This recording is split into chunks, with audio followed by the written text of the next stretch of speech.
Oh boy, do we have a lot to talk about with this one. What is up, peeps? Welcome back to more gaming news. I had the chance to playtest early the brand new game, an extraction shooter from Bungie, that being Marathon, which was met with a lot of praise, but also a fair amount of backlash this past weekend for a wide variety of reasons. I also want to preface and clarify, I was not paid to release any of this stuff, guys. I just got the chance to go and playtest it early, and it was a great joy. I also had a chance to sit down with the game director, that being Joe Ziegler. I'll be playing for you guys some of those clips, but that full interview will be linked down below because this game, again, what really split the community on what is going to be a highly anticipated Bungie title and set to release in September. And in the extraction shooter genre, you never know if it's going to hit and actually do well with the casual player base or the already existing hardcores of Escape from Tarkov, Delta Force, so on and so forth. But in case you missed the announcement and the trailers and the art style that split a lot of people in their feedback, here it is.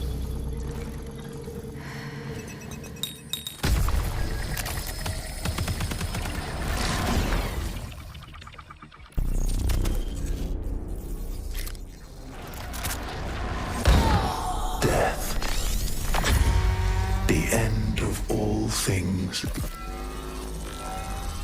But the dream is not over. My dream. Yours. Now. Run.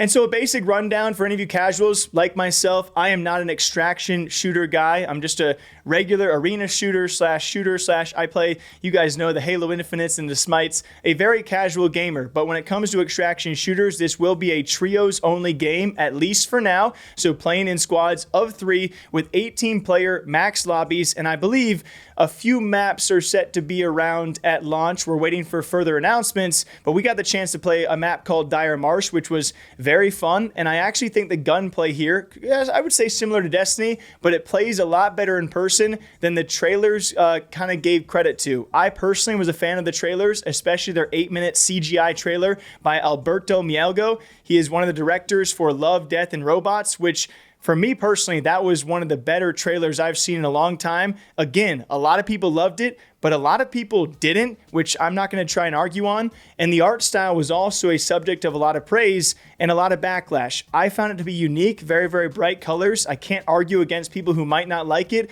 but having played it in person, I enjoyed it more in person than I did via the trailers, if that makes sense. And so your characters in this game, they will be called runners. We got the playtest 4 different. My main was Locust, so he was the guy who got to pop up with a shield. He had a nice little jump boost and a sprint boost, and also had rockets for his ultimate ability, which is not called an ultimate, but for the sake of no better terminology, it was pretty cool. And he was, for me, the OP character that gave me a chance to survive in these kind of playtests. But 4 runners right now, which will be available throughout alpha, their closed alpha, which was also announced coming up very soon, and 6 runners at launch, which I'm super excited for. I think it's going to be fun. And again, these characters look pretty sick. I think there will be a future thing with character customization, which is going to look pretty awesome, but that's probably on the back burner for a team like Bungie, as they've now seen all of the feedback. And there was a variety of that feedback. Someone like Dr. Lupo gave his fears for this game and potential talks around stagnancy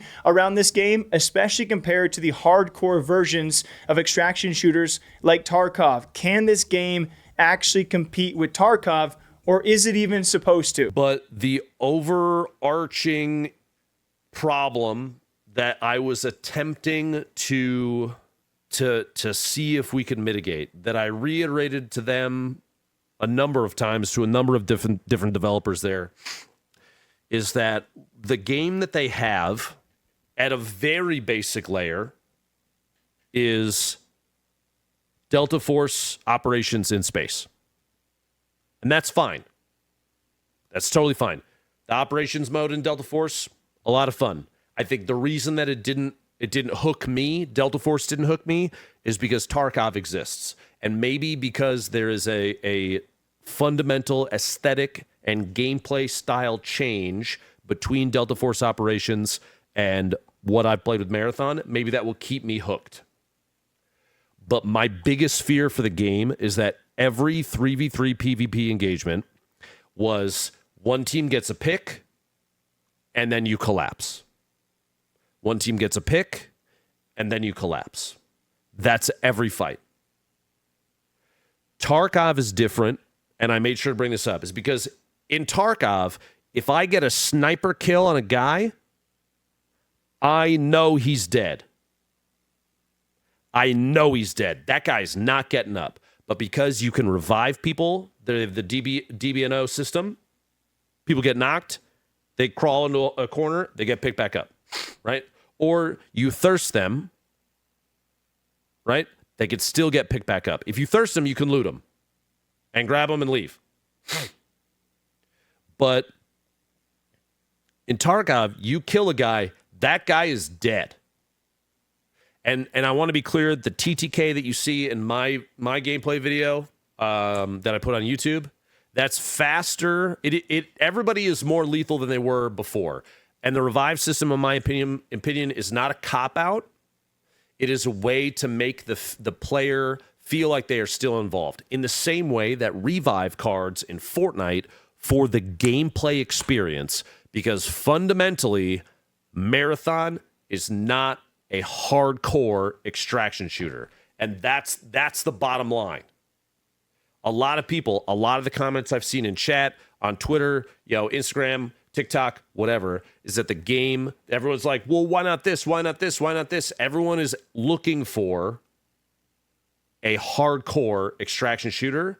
And I still, to this day, then call it a battle royale. It's not a battle royale. It is an extraction shooter. It is an arcade extraction shooter. And another big thing we found out, and a big question out there for people, will they have proximity chat? Will they have VoIP in this game? Which for now, it seems like they're leaning towards no because of the toxic nature of voice chat, which we have seen several games take one side or the other on this. And it is always a split decision based on toxicity in games nowadays. But it seems that prox chat will not be a thing right now. It was actually Harvey, another one of the Bungie staff, of course, working heavily and closely on this Marathon project. He was talking to Dr. Lupo about proximity chat, and they're still kind of weighing what they want to do with that in the future. VoIP, proximity chat. Yeah. Talk to me. Yeah, I heard you mention this before, so I got to do the no. Yeah, I'm admittedly very unhappy with that. No, yeah, and we're still exploring. I think the challenge we have is first of all, we totally understand the cool experiences it creates, and so we're definitely aware of that. The thing that we're trying to balance is how do we do it safely without impacting, the core extraction gameplay for people who aren't necessarily wanting to do it. And there's some, game developer stuff that we have to do when we're talking about the entire community that can play the game. That's the considerations that we have to do. So yeah, we totally know this is the thing people want. It's a big part of the experiences for a lot of people who are engaged with it. There's a lot of people also are like, want it off, do not want it.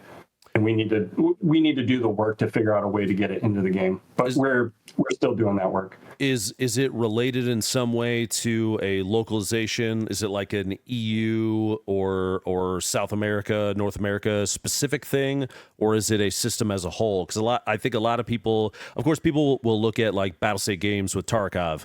And the reason that they can do it is because, and to be quite frank, I think they just don't give a shit. They just send it and see what happens. But obviously, with you working under Sony's umbrella, I guess what I'm looking for is where can you be specific about where the problem lies that is preventing it, or no? I can't be specific other than say there's not a single silver bullet that we got to solve. Okay, it's there's a whole bunch of different things we have to consider. And then, yeah, we have to find a way to do that in the way that, again, works for the entire community. Perfect. Okay. Yeah, I don't want to press you. And another huge part about this, of course, going to be price point. People love free-to-play games. This will not be that. It was first reported this will be a premium title, but will not be, clarified by Marathon, a full price title. So people are speculating right now, maybe $30, maybe $40, somewhere in that range or under. We weren't told that information, so I can't even leak it to you guys, nor would I. But we weren't even told anything around price points. They weren't giving us any hints around that. The biggest hint we have is from Bungie and Marathon themselves clarifying this in a reply to the post. So it will be a premium title, but not priced as such. So we should not be expecting 60 or 70 bucks, but somewhere well below that, which I think is fair. But I think when it comes down to it as well, I was a bit disappointed they didn't have the game ready to go and hop into a closed alpha right away. Now we got to wait a couple weeks. People are signing up. We're giving away some very, very limited codes over on my Twitter. We are only given like 5 to 10 codes. It's very limited. I can only have so many. I would have loved for them to have right off the hype of this trailer, the hype of the announcement, to go right into closed alpha and get everyone's immediate reactions. I don't like that gap period. I don't think that's very good. Of course, we have the official launch coming in September, and I think it's going to be hype. I think this could potentially hit, but a lot is going to go down on that launch day. And can this extraction shooter pull from the more casual audience? I think it will a little bit. My last critiques for all of you on this game is I'm not a huge fan of 18-player lobbies. I think a lot of the Battle Royale folks out there expected a bit bigger maps or bigger lobbies at least on those maps. I think we got to wait to see how it plays out. In the playtest, it felt like good numbers. It depended on the map. There were some maps where we would go a long period of time without fights. Other maps, it was a very short period of time and people were at every POI and it felt just about right. The offerings of just trios though, you can also play as a solo, but I would have loved to see maybe a more variety of those options of dropping in solo against other solos, duos as well, and having as many options as possible because, to be quite honest, as a casual, if I don't have a trio, meaning 2 other friends to play with, I'm probably not going to be playing a hardcore game like this, but that's just me. I might not be their target audience for an extraction shooter. I also personally really enjoyed the art style. I found it bright. I found it unique. I think it plays better in-game than it does in the trailers, and I was also a really big fan of those trailers, but Bungie, as per usual, was met with a lot of mixed decisions and mixed feedback, which I can't really try and argue against. I will just say from my own personal experience, about 6 to 8 hours of gameplay, I thought it looked even better playing the game, and the gunplay was my favorite part. It felt like Destiny. It felt smooth. The gunplay felt good and satisfying, which is a big component for me. And I think there's a lot of areas this can go when it comes to all the different items in game and progression and customization.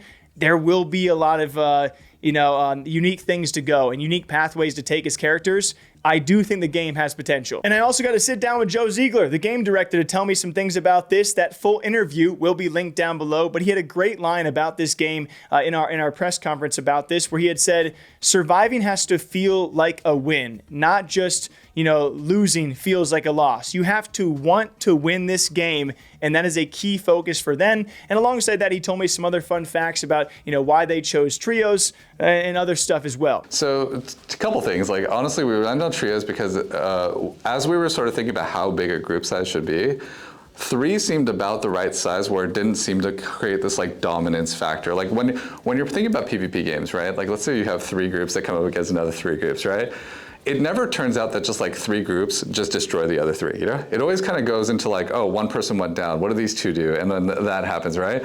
If you get to 5, it gets more complicated because 3 people went down, these 2 people. And so then how do you tune your game to make sense where 2 people can always win against 5 people, With 3, it gets a little bit more manageable because you're 3 people go in, you kind of end up with situations where 2 and then 1, and 1v3 is still kind of manageable, And so some of that was built on that. The other part was really honestly built on the idea that 3 seemed like a manageable size for a game where you're constantly, your head's on a swivel and there's a ton of danger happening in every space.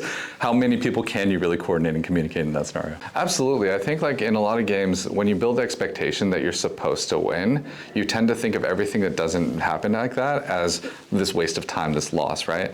But when the challenge is ultimately, can you survive it? The world has to feel like something that inherently you shouldn't be able to survive, right?